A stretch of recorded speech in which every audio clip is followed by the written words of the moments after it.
সময় সারাদিন ফাস্টিং করে শরীরের যতটা আমরা উপকার করি, আমরা ততটাই শরীরের খারাপ করে দিই ইফতারের পরে প্রচুর খেয়ে এবং আনহেলদি খাবার খেয়ে। সেজন্য ইফতারের সঠিক খাবারটা খাওয়া ভীষণ দরকার। ইফতারের জন্য বেস্ট খাবার হচ্ছে ওই সময়, যদি আপনি ফাস্টিং যখন ব্রেক করছেন ওই টাইমটায় চেষ্টা করবেন অ্যাজ ক্লোজ টু অ্যাজ সানসেটের সময় খাওয়ার, এবং ওই সময়টায় আপনি ধরুন ফাস্টিং ব্রেক করলেন, কিছু একটা হালকা লিকুইড দিয়ে, ডাবের জল দিয়ে খেতে ফাস্টিং ব্রেক করতে পারেন। সে সময় 1 পিস কি 2 পিস আপনি খেজুর খেতে পারেন, ডেটস খেতে পারেন, একটু অল্প ফ্রেশ ফ্রুটস খেলেন, ব্যাস দ্যাটস অল।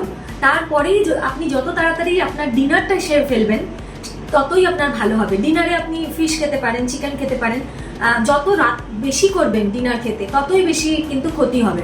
সেজন্য চেষ্টা করুন as close as to possible to the সানসেটে আপনি খেয়ে নিন, একটু তাড়াতাড়ি ডিনার সেরে নিন, তাহলে আপনার যে রমজানের সারাদিন উপোসের যে উপকারটা